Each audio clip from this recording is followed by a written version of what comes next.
This is Kitten's joy entering the spar in his aqua tread. He's been on this machine for about 2 years now. He'll be on here for 15 minutes, and he's on here, depending on the time of year, between 3 times a week and 5 times a week. The pool is heated at this time of year to about 80 degrees.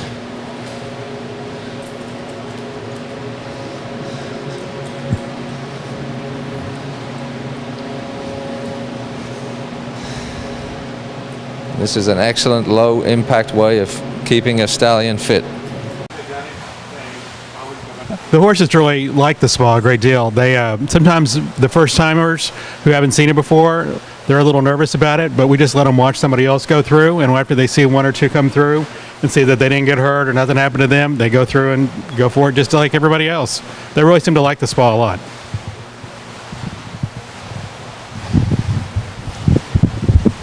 What we're trying to do is keep the horse fit. He's the franchiser on the farm. So he had 24 stake winners last year, and he's got 24 so far this year. And we think he have probably a couple, 3 more before the year is over. So we're trying to keep him around for as long as possible. When you can generate $100,000 per breeding, that's pretty significant. And when you can get 100 mares to him at that figure, at least, well then you can do the math. That's $10 million. So that's quite a revenue stream for the farm. That keeps us going on some of our other endeavors that's not so productive.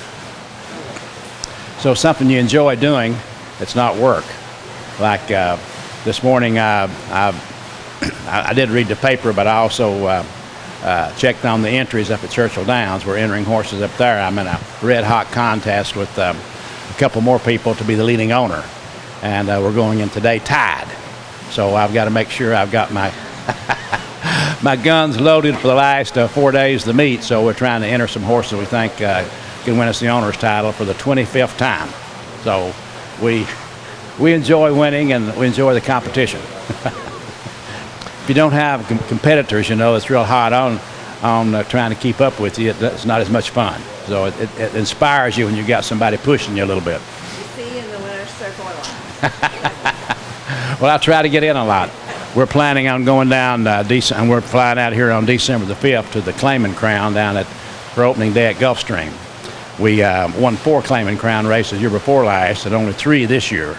So in an effort to win the owner's title up at Saratoga, I used up some horses that were eligible for the starter allowance horses for the Claiming Crown. And they claimed them off of me naturally, so I thought I could get some more to replace them, but I've kind of fallen short. So I only have horses that's going to be running in 3 races this time instead of 5 or 6.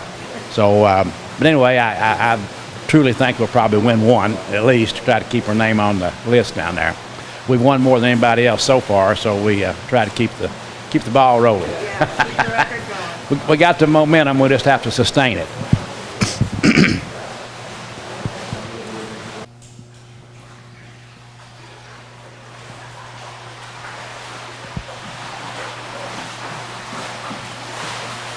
So 5 days a week just keeps him fit.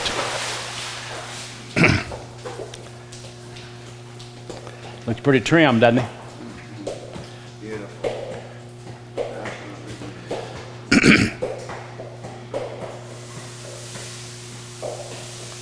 The people that have signed up mares to him reads like a who's who in the thoroughbred industry.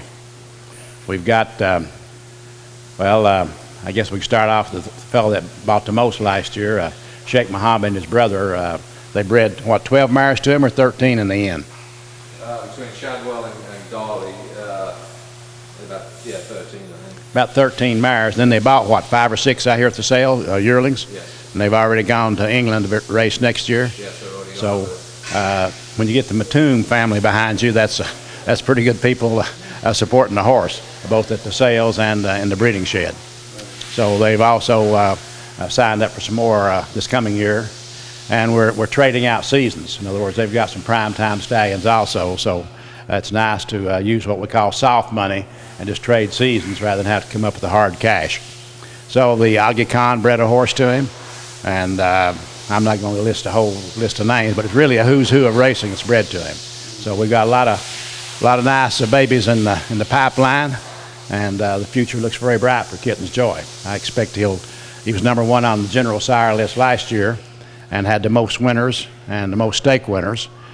This year he's probably going to end up second behind Tappet, because Tappet's too far out to catch, I think, because Tappet's had an outstanding year. So Tappet is the horse of the year, and we're trying to we also support Tappet because we have Kitten's Joy's half sister that was produced I guess what you call a crackerjack foal, a wow foal, because Mark called me when he was born and said, hey, this is kind of like the Secretariat moment when he was born, you know, hey, wow, this is a good looking colt. So he fit that description and still does. So we're going back to Tappet this year again with the same mare. She's already produced two stake winners, so could produce us a Derby horse and be our future stallion here on the farm. We plan on staying in business as long as economics allow us to stay in, which we hopefully until we start pushing up daisies. Okay, so this is his solarium and vibrating platform. The vibrating platform was initially invented by NASA for the astronauts when they're in space to maintain bone density. It's now used in hospitals for brittle bones and that kind of thing. But it's been in the horse, I'd say it's been in the horse industry for probably 10 years. And it really helps maintain bone density on horses that are not galloping every day. So we use it a lot for the training horses, rehabilitating training horses. And it also, as a side effect, it increases hoof growth quite dramatically. So if you've got a horse with problem feet, you'll put them on here to get them to grow foot quickly. But they also like it. Once you stand on it a while, you'll see why.